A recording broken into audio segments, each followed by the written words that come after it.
Te pasas años estudiando, te dicen que te prepares, que te formes, que habrá recompensa y que será justa. Y luego resulta que hay otras personas como tú a las que, por tener algo más de dinero, le dan puntos de ventaja. Soy Juan Luis Sánchez. Hoy en Un Tema al Día, selectividad, una competición pública adulterada. Una cosa antes de empezar. Hola, soy Juanjo de Podimo. Cómo me gusta venir por aquí a recomendarte cositas. Pero oye, que si por lo que sea no me quieres escuchar a mí, en Podimo puedes escuchar Un Tema al Día sin interrupciones. Entra en podimo.es/al día, que ahí tienes 60 días gratis. Ahora se llama EBAU o PAU, pero la verdad es que el nombre tradicional, selectividad, es mucho más transparente, porque la prueba de acceso a la universidad es una selección, un examen para ver quién tiene derecho y quién no a elegir su futuro profesional. No es ninguna broma. Ayer estuve en mi casa, me levanté temprano, me lo leí porque si no me pongo muy nerviosa. Pero bueno, estuvo bien para tomar contacto y ya hacerme a cómo va a ser todo. Bueno, al principio con muchos nervios, pero luego ya me fui tranquilizando y luego bien. Podemos infantilizarlo, podemos hablar de la selectividad como adultos, desde la nostalgia o desde el paternalismo. Pero no es una obra de teatro fin de curso, no es una anécdota adolescente. La selectividad es un Estado poniendo a competir a sus ciudadanos para repartir sus roles sociales. Cualquier competición debe ser justa. Si la competición está organizada por la administración, más todavía. Por eso los exámenes son anónimos, para que no importe quién seas. Por eso hay sistemas de corrección con garantías, para que solo cuente tu talento, tu esfuerzo o la suerte. Pero algo falla. La competición está amañada. Hola, buenas. Mi nombre es Andrea Gil Martínez. He cursado bachillerato en el Instituto Público San Mateo y este año he realizado la EBAU. Soy partidaria de la educación pública universal y gratuita. Me parece injusto que en algunos centros, simplemente por el hecho de que el bachillerato es privado, los alumnos obtengan mejores calificaciones. Al comprobar los resultados de la EBAU, muchas veces se puede apreciar que las calificaciones obtenidas en los exámenes de la EBAU no se corresponden con las calificaciones que han obtenido a lo largo de bachillerato. Sí que es verdad que parten desde cierta ventaja al tener más media. Yo soy partidaria siempre de igualar la educación por arriba y nunca por abajo. Nunca se debe poder comprar las notas, y menos aún si no están respaldadas con verdadero conocimiento, porque el verdadero objetivo de la educación yo creo que es aprender y no poder pagar para obtener la mejor nota, dejándote el saber por el camino. De lo que habla Andrea es de una sospecha que ahora queda confirmada por un estudio realizado por el Observatori del Sistema Universitari de Catalunya. Las empresas de educación privada están inflando las notas de bachillerato de sus alumnos para que luego la media con el examen de selectividad salga más alta y así garantizarles una ventaja frente a los que compiten desde la educación pública. Daniel Sánchez Caballero, hola. Hola, buenas. Daniel es mi compañero especializado en educación del diario.es. Dani, ¿qué dicen los datos de ese informe? ¿Qué diferencias se han encontrado en selectividad entre alumnos que vengan de la privada y de la pública? Bueno, aquí estamos hablando sobre todo de las notas más altas, que es donde se dan las mayores diferencias y donde se ve un poco esta inflación que existe. Pero entonces, cuando haces el análisis por el tipo de centro, se ve muy claramente. En los privados puros, más de 1 de cada 4 alumnos, un 27,4% en concreto, saca un 9 o un 10 en el bachillerato. En los concertados, privados pero sostenidos con fondos públicos, baja un poquito, es el 24%, y en los públicos es el 18%. Entonces se ve claramente una diferencia. El asunto es que luego, esto es claro, las notas que te ponen en tu instituto, donde tu profesor te conoce, saben quién eres, tarara. El asunto es que luego en la EBAU, que son exámenes anonimizados, obviamente, ahí todo se estrecha. Más o menos en los concertados y los públicos hay exactamente el mismo porcentaje de alumnos que sacan sobresalientes. En cuanto son anónimos, las diferencias básicamente desaparecen. Y la gente de los públicos, la gente de los concertados, la gente de los privados sacan los mismos sobresalientes. Esto solo tiene una interpretación posible, pues que en los privados son más alegres, si lo quieres decir así, a la hora de repartir sobresalientes para que sus alumnos tengan mejores opciones luego de cara al acceso a la universidad. Déjame que salude a Vera Sacristán, que es presidenta de ese Observatorio de Sistema Universitario de Cataluña y autora del informe del que estamos hablando. Hola, Vera. Hola, ¿cómo estáis? ¿Hay diferencia de rendimiento entre los alumnos de la pública y de la privada en selectividad? A juzgar por las notas que se obtienen en la selectividad y que obtienen ese estudiantado en la selectividad, un poquito, muy poquito. Nada que ver con, en cambio, las grandes diferencias en las notas de bachillerato que obtienen, ¿eh? Ese muy poquito de diferencia que se produce en las pruebas de acceso, que son iguales para todos, son objetivas, son anónimas, ¿no? Y por tanto en principio son más equitativas, esa poquita diferencia que hay entre unos centros, los públicos y los privados, concertados o no, puede tener que ver con muchas cosas, puede tener que ver con un mejor entrenamiento, podría ser, para las pruebas, puede tener que ver con la extracción social, ¿no? Sabemos que hay una cierta segregación social en los centros de secundaria. Entonces, esas pequeñas diferencias en la selectividad pueden ser debidas a estas cosas. Las grandes diferencias, en cambio, en la nota de bachillerato, luego no se reflejan esas grandes diferencias en las notas de selectividad. Por lo tanto, ahí hay algo que no tiene que ver con la preparación. Hay una pregunta que os hacéis en el informe y que yo te la quiero hacer a ti tal cual.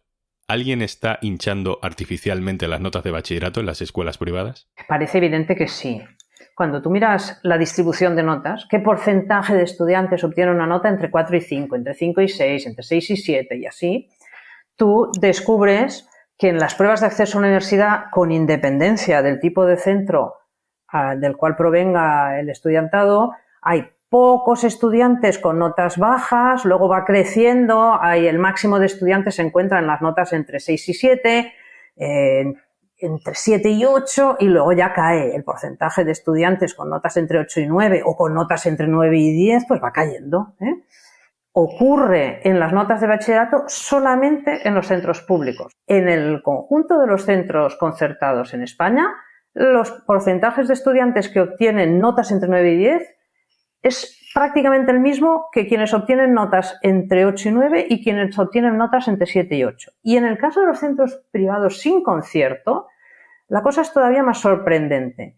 Hay más estudiantes con excelentes que con notables y hay más estudiantes con notables que con bienes o que con suficientes. Eso es un indicativo de que algo no cuadra, porque luego en la selectividad esto no es así.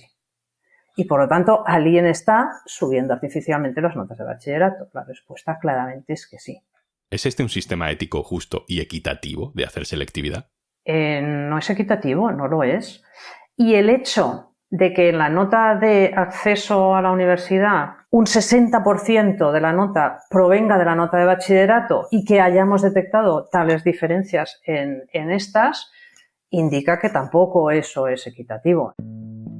Es curioso porque sí que se habla mucho de desigualdad en selectividad, pero de otro tipo de desigualdades, de las desigualdades territoriales. De esas se habla casi cada año, ¿no? De las diferencias que hay entre los exámenes y las notas de cada comunidad autónoma. Porque si el examen de Canarias es más fácil que el de Madrid, pues los canarios tendrían ventaja para elegir carrera en una universidad de Madrid, por ejemplo. No creo, estoy convencida de que debería haber una sola selectividad para toda España. Tengamos 17 EBAUs, porque creo que deberíamos caminar como un único país y que todos los estudiantes tuvieran las mismas oportunidades y los mismos conocimientos básicos. En realidad este problema afecta en número a mucha menos gente que la del dopaje de notas, que afecta básicamente a todos los estudiantes de educación pública. Eso no quiere decir, Dani, vuelvo contigo, que no haya efectivamente entre comunidades autónomas mucha diferencia. Mucha diferencia, y esto también genera un problema porque como en España hay un distrito único, quiere decir que tú con tu nota de cualquier comunidad te puedes ir a cualquier otra comunidad a estudiar. Y entonces el sistema se distorsiona un poco porque hay mucha diferencia notable entre algunas comunidades. Por ejemplo, Murcia es la comunidad autónoma que más sobresalientes pone en bachillerato con un 28%, Canarias tiene un 28% también, Extremadura un 25% y Baleares tiene un 12%, que es menos de la mitad que las que más. Entonces, de nuevo, como la nota de bachillerato cuenta el 60% de tu nota definitiva para acceder a la universidad, pues aquí se genera una distorsión. Y luego hay una curiosidad, si lo quieres llamar así, que las comunidades que más sobresalientes ponen el bachillerato no son las que, ni de lejos, las que mejor rendimiento dan en PISA, por ejemplo, si comparas, aunque no son la misma edad, pero bueno, parecido. Pero esto, Murcia, Canarias y Extremadura, las tres que más sobresalientes ponen, están de la mitad para abajo en PISA. Supuestamente el año que viene tiene que haber una modificación en selectividad, ¿no? ¿Cómo está este cambio? Ha dado muchas vueltas. Ahora mismo está parada la reforma. El problema es que el gobierno tenía preparada una reforma, pero con el adelanto electoral consideraron que no era responsable, si lo quieres decir así, aprobar una reforma en funciones. Entonces tienen su reforma preparada, la han metido en un cajón y la dejan ahí para que el próximo gobierno, si son ellos, la aprobarán tal cual, y si es otro gobierno distinto, pues tendrá que decidir si le gusta esa reforma o si hace una nueva. Se trata sobre todo ahora de adaptar la prueba al aprendizaje por competencias que trae la LOMLOE. Entonces hicieron una prueba piloto en algunas comunidades hace un par de meses, y lo que se veía ahí era que básicamente se están haciendo preguntas más prácticas, más adaptadas a la realidad. Les pusieron una pregunta en base al circuito de Cheste en Valencia sobre las curvas, las rectas, las velocidades de las motos, como más prácticas, y allí los chavales lo que contaban es que les había gustado y les había interesado más que la prueba anterior. Claro, pero aquí el problema no es si cambia o no cambia el examen. El problema es la media que viene de bachillerato, ¿no? Que es diferente, muy diferente entre bachilleratos públicos y privados. Vera, termino contigo. ¿Hay alguna propuesta para meterle mano a esto o nos tenemos que conformar con este modelo porque es el menos malo posible? Nosotros pensamos que es factible dar pasos. Pensamos que hay como mínimo una medida muy clara, que es hacer mucho más transparentes los resultados. Es decir, que se publiquen desagregados y se vean por centros cuáles son las distribuciones de notas de bachillerato, cuáles son las distribuciones de notas que esos mismos estudiantes obtienen en las pruebas de acceso. Pienso además que las comunidades autónomas tienen que hacer un esfuerzo por intentar corregir, es decir, detectar qué centros están haciendo esa inflación, porque los datos agregados nos dicen que se está haciendo en general, pero obviamente habrá unos centros en que se haga más y otros en que se haga menos. El Defensor del Pueblo de Navarra ha hecho recientemente una recomendación a la Consejería de Educación de la Comunidad Foral indicando centros concretos en los que la comunidad tendría que incidir para que esto no se siga produciendo, ¿no? La tendencia política, Vera, desde hace ya algunos años es la de reforzar educación privada concertada para, digamos, ahorrar recursos en la pública y eso supongo que también acabará afectando al tipo de élite universitaria que tengamos, ¿no? La mayor inequidad a lo largo de todo el proceso educativo se produce en las edades más tiernas. La inequidad de la que hablamos en el acceso a la universidad hoy es la guinda de un pastel, es la gota que colma un vaso.